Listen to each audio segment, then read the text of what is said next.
Welcome to the Crush It in Sales podcast. I'm your host, Melinda Van Fleet. This podcast focuses on the intersection of sales, leadership, and personal development. Now let's get ready to dig in and crush it.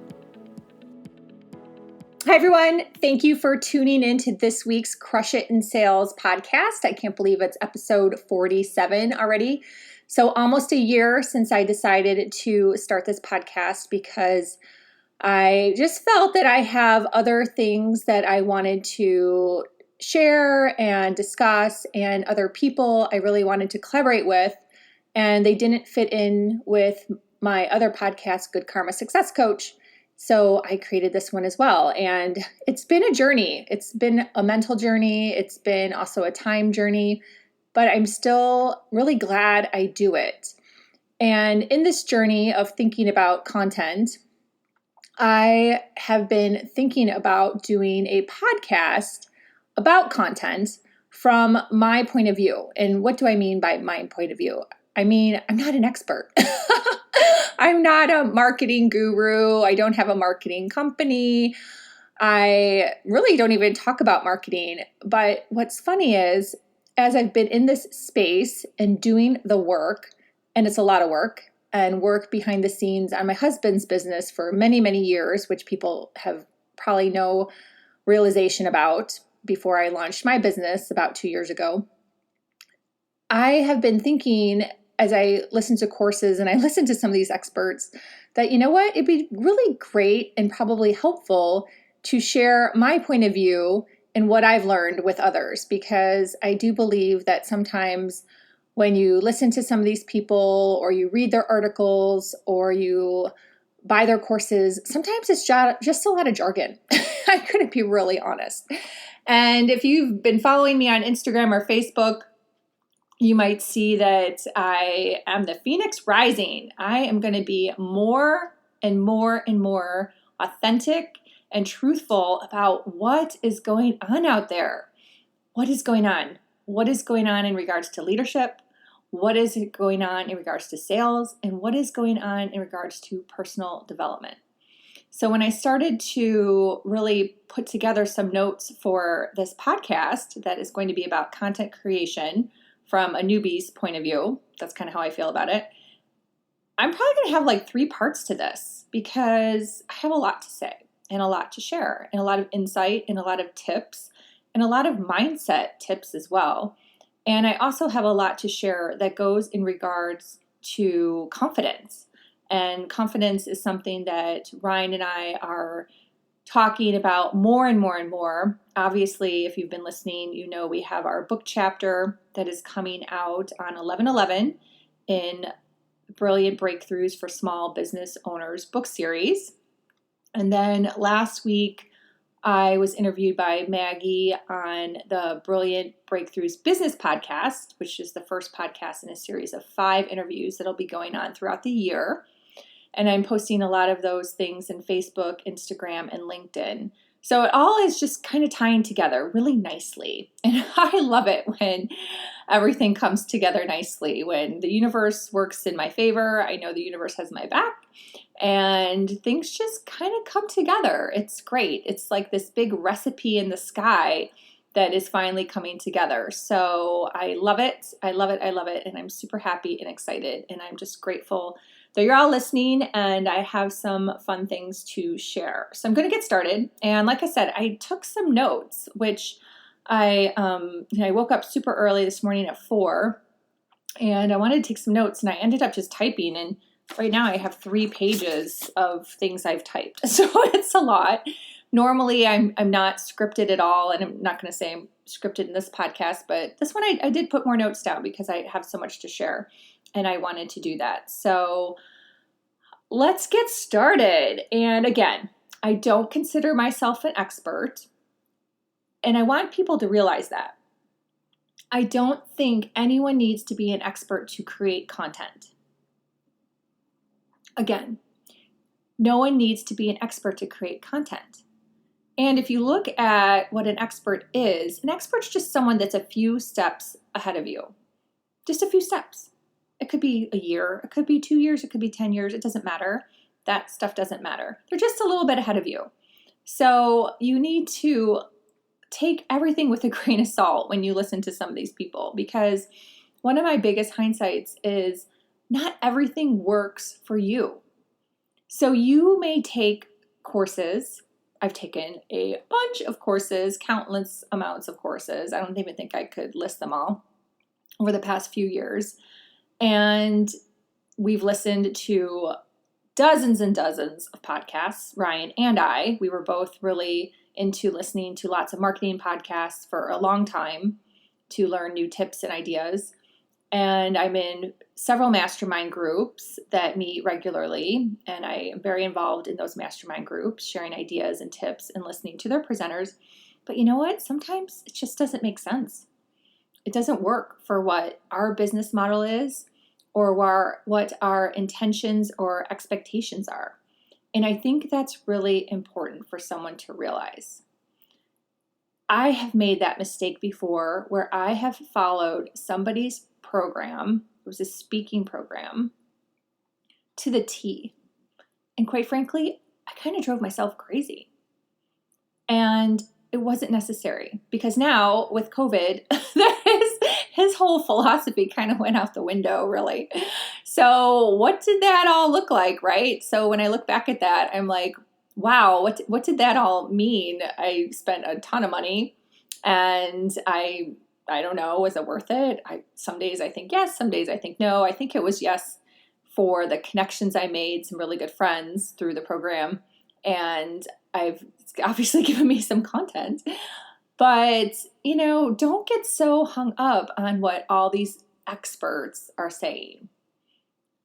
Listen to the things, do the courses if you feel called to take them, and take whatever notes make sense for you.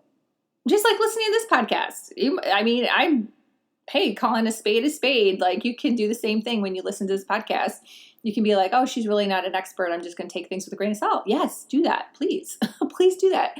Pick out what works for you and make it your own. And you can twist it, tweak it, pivot it, level it up, dumb it down, however you want to look at it. But take what works for you and make it your own.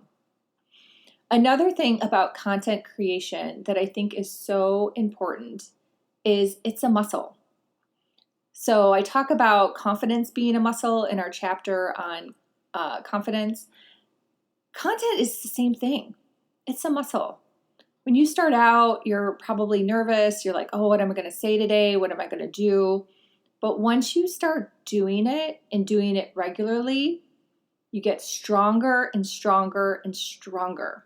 And that goes with every single skill set you have. That goes with speaking. That goes with writing. That goes with being a sales rep. That goes with being a leader. It's doing the reps and the work over time to build those muscles that'll make you stronger. Every single thing goes in that bucket, I promise you. So when you start on a path of content creation, I would say look around you for ideas. Take some time and jot some ideas down. Look around you for things that have happened to you. That's one of our biggest things between Ryan and I. And Ryan's Good Karma Sport Fishing. If you don't know who I'm referring to, it's my husband. And he has built an amazing brand that's just like on fire. It's crazy, actually. And we have always used every single thing that has happened in the business for content. So over the years, Ryan would get upset, let's say, at something that would happen. He would be kind of just in a bad mood or like, ah, and I'd be like, honey, it's content. I have been saying that things are content for as long as I even know. And it didn't come from me listening to a podcast. I've just innately been like, hey, this is content. We can use this to help others. Hey, this is content. We can use this to help others. So every little thing that happens to us, good or bad, is content. It's actually great when it's bad, because think about it. You can help more people with the bad stuff, because so many people are struggling out there. So many people don't know where to turn. So many people need help or advice, or just to know they're not alone. So your content, if it's bad, actually helps more people.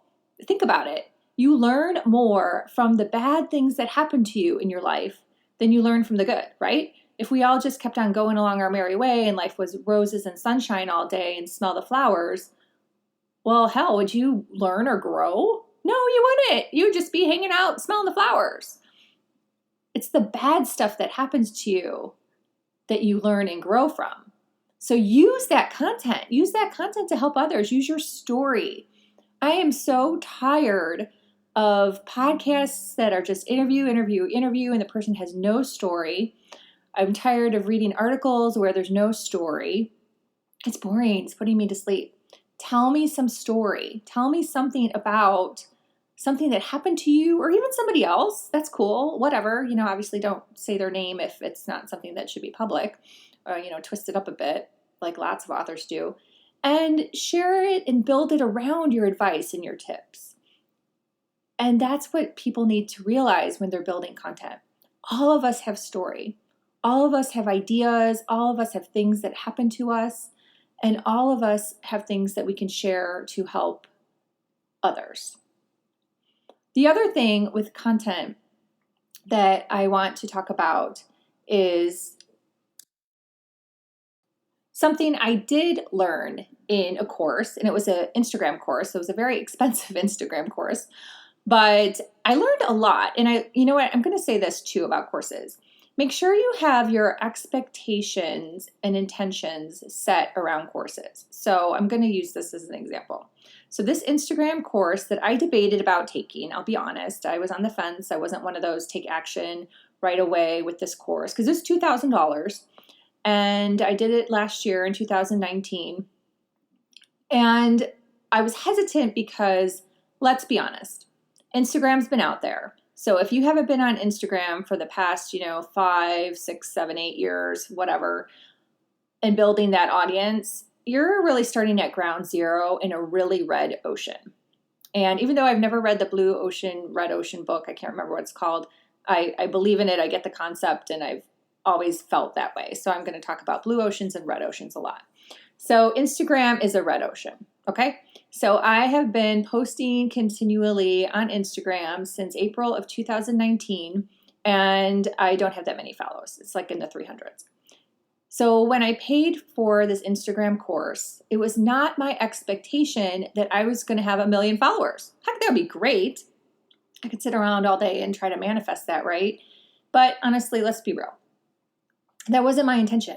I took the course. I ended up deciding to take the course after thinking about it a lot, just so I could get better, just so I could learn some new tips, have better looking posts, have better ideas. And for that reason, it was a great course. I learned a lot. And it just really helped me, hopefully, for everybody out there, create better content on Instagram. And then I used those skills, I transferred over to Facebook. So I actually learned a lot. One of the things I learned in the course, and I actually was already kind of doing it, so it just made it more clear, was to have 3 pillars. And when you think about your pillars with content, it's 3 things that you're going to kind of always go back to. So for me, for example, and it's not perfect, but at least it's something to hang your hat on. And this is what I want you to think about if you're working on creating content. Number 1 for me, one of my pillars is confident, believing in myself and taking action, and any stories that kind of go under that. So that could be like us working on this book chapter together. An example that I had just this morning that I posted in Instagram and Facebook that I'll talk about as well. And anything in that bucket, believing in yourself and taking action and confidence. The other pillar that I post about is the fact we live in the Florida Keys. Not that many people live in the Florida Keys. And no one really in this space lives in the Florida Keys. So I post a lot about, whether it's palm trees or nature or my husband's fishing charter. I posted a manatee video that was really cool the other day when I was at the marina waiting for the good karma to come back. And I post different things like that. Then I try to tie my message in still to my main pillar, which is believing in yourself and taking action, and also confidence. And then the third thing I post is quotes. So I have quotes, and I just recently changed up the look of my quotes using some Canva templates. Canva is a great tool. And I was just using Word Swag before, another great tool, and I switched it up to something on Canva.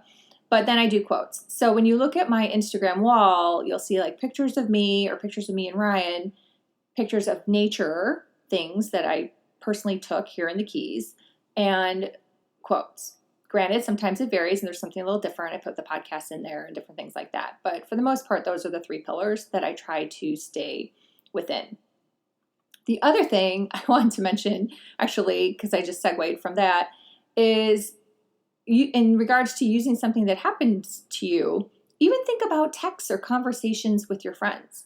So this morning, I wanted to do my Instagram post as a picture of myself because I hadn't done a picture in a few days. And I wanted to obviously talk about confidence and taking action. And wouldn't you know that the universe had presented me a content idea through a text message with a very good friend of mine and fellow sales rep who I've known for 8 years. And she sent me a text saying, glad you landed on your feet because I've had a major shift in the past couple weeks. And I texted her back right away. I said, girl, I always land on my feet. And then I walked away for a second and then I was like, oh no, hold that thought. And I texted her back. I said that I never even effing fell down. So there you go. A post. As simple as that. So as you're creating content, I highly recommend, and I talked about this last week with my podcast with Dawn Gruters as well. We talked about content creation a little bit at the end, is that, keep a journal. I have journals all over. I have sticky notes all over. I have notepads all over. I have a notepad in my nightstand next to our bed. I have a notepad in my car. I travel with my phone all the time. So if I don't have a notepad, if I'm on a walk and I have an idea, I text myself or leave myself a voicemail or send myself an email, whatever's easier. And I'm always taking notes on that content because that will grow and grow and grow over time. So I want you to take away from this episode, part 1 of content creation, is that we're all creators and we all need to be creators. That's a fact. And, this landscape that we're all in is changing so quickly. So I want you to just think about, if you're struggling with content creation, all the easy ways that you can now start to just get your brain working, get your brain moving, get the finger working and the hands in terms of taking notes when you have an idea. Don't be afraid. Just put it down. And that is step 1 in starting to think about things and starting to move forward. That don't be afraid. Don't have, what do they call it? FOMO? No. What's the other one? Yeah, FOMO is fear of missing out. I forget what the other one's called imposter syndrome. Thank you. Imposter syndrome. Took me a second there. I don't think about imposter syndrome, but so many people have it. And just remember, the people that are really successful out there, use them for inspiration. Be inspired by them. So we all need to be on these social platforms, building businesses. Hopefully you're building your own business and you're not building someone else's business, because someday when you go to get replaced, you leave, you'll realize, oh my gosh, I spent all this time using my social media and my brand. We're all a brand. Everyone's name is a brand. Building someone else's business. You should be building your own business. That's another little segue for you. You should be building your own business, your own brand. And think about those things in regards to creating content. I have always been very mindful that my name is my brand, that my husband's name is his brand. So I have never promoted someone else's company unless it's just tagging to say thank you or check it out, like a local store. Or this morning with my post, I said thank you to my photographer, Mary Griffin. She's amazing. And the property where we were able to take the pictures at for our photo shoot. So keep that in mind too. Are you promoting yourself and your brand, or are you spending time and energy and social media? It's out there, people. It's out there in the ethers. Like, people can Google you 5 years from now and be like, oh, wow, she was promoting that company and she didn't even work for them. Don't they have their own marketing team? Think about all those things. Think about how you're using your time in promotion. So I hope I gave you lots of nuggets to think about. I took some notes. I really didn't even look at them. So I'm going to have to go back. And obviously this will be definitely part 3, maybe even more. I don't know. So let me know what you think. I always love to hear from people and see how things resonated for you. My intention is always to create content that someone out there can use, that it helps them, that they realize they're not alone, and then hopefully they can share with somebody else that may need the help as well. So check out my other podcast, which is Good Karma Success Coach. And that website, goodkarmasuccesscoach.com, has a free Believe in Yourself and Take Action tip sheet, which will also sign you up for my monthly Mojo newsletter. And my private Facebook group is now called Good Karma Vibes. So I listened to a mastermind call on private Facebook groups last week, and I took action and changed up some things with my Facebook group. And I plan on spending more and more time in there and giving more and more tips and tools that can really help people really transform them so they can live their best lives. So again, I appreciate you listening. And until next time, I hope you crush it in sales. Thank you.